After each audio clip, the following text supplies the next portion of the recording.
Spooky. बाकी दिनों से आज कुछ अलग था। मेरे पापा, जो कि इस समय अपने ऑफिस के लिए हर दिन रेडी होते हैं, वो आज नाश्ता बना रहे थे।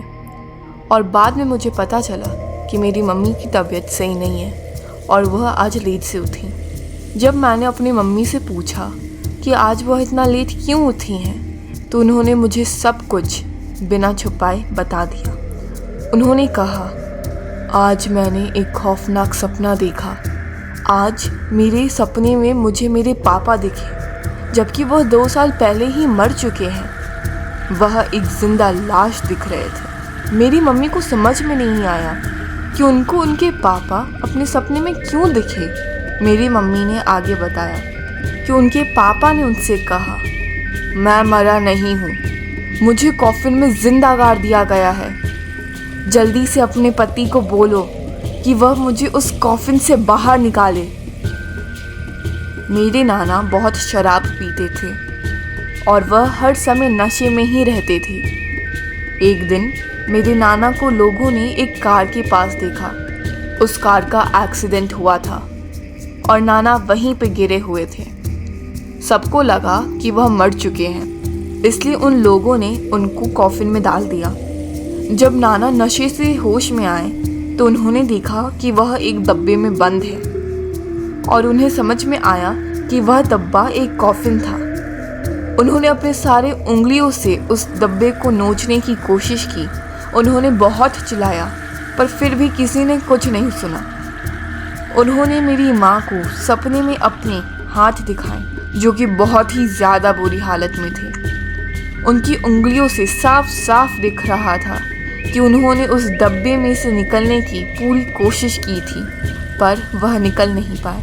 मेरी माँ उन सब चीज़ को देखकर सपने में बहुत डर गई थी। तभी उनके पिता ने ज़ोर से चिल्लाया और वह एक राक्षस जैसे दिखने लगी, जिससे मेरी माँ बहुत डर गई और वह जोर से चिल्लाकर अपनी नींद से जाग गई। उनके चिल्लाने के कारण मेरे पापा भी जाग गए। उन्होंने उनसे पूछा, क्या बात है, तुम इतने जोर से क्यों चिल्लाई? मेरी माँ ने उनको पूरी कहानी बताई। पापा ने उनसे कहा, यह बस एक बुरा सपना है और तुम वापस से सो जाओ, ज़्यादा चिंता मत करो। लगभग 2 घंटे बाद मेरी माँ को नींद आई और उनका फिर से वो सपना कंटिन्यू हुआ। अब उनके पापा यानी कि मेरे नाना उनके सामने गिड़गिड़ा रहे थे और बोल रहे थे, प्लीज़ मुझको उस कॉफिन से निकाल दो, वह एक नर्क के समान है, प्लीज़ मुझे उधर से छुड़ा दो। और इसके कारण मेरी मम्मी को फिर नींद ही नहीं आई।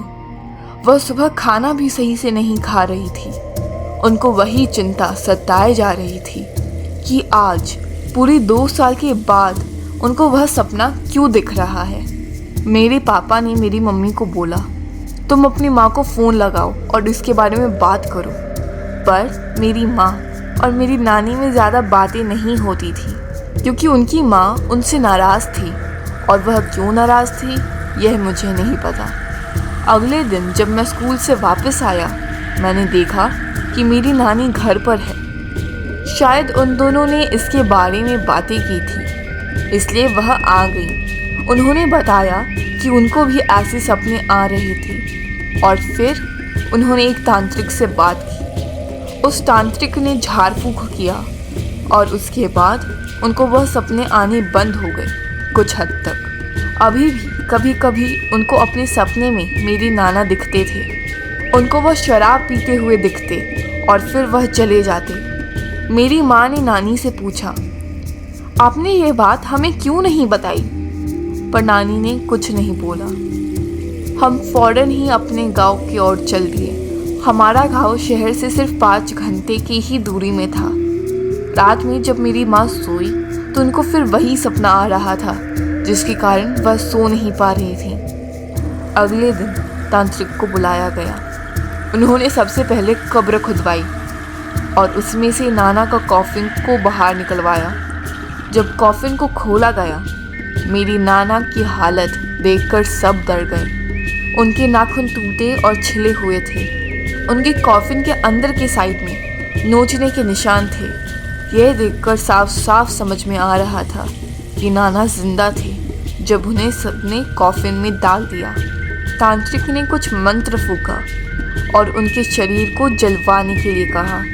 हमने उनका कहना मानकर नाना के शरीर को जला दिया। उसके बाद से मेरी माँ को वह डरावने सपने आने बंद हो गए। इससे एक बात तो साफ हो गया था कि मेरे नाना को सबने जिंदा ही दफना दिया था। पर ऐसा किसने किया और क्यों, यह आज तक किसी को नहीं पता चल पाया है। मिलते हैं एक नई डरावनी कहानी के साथ।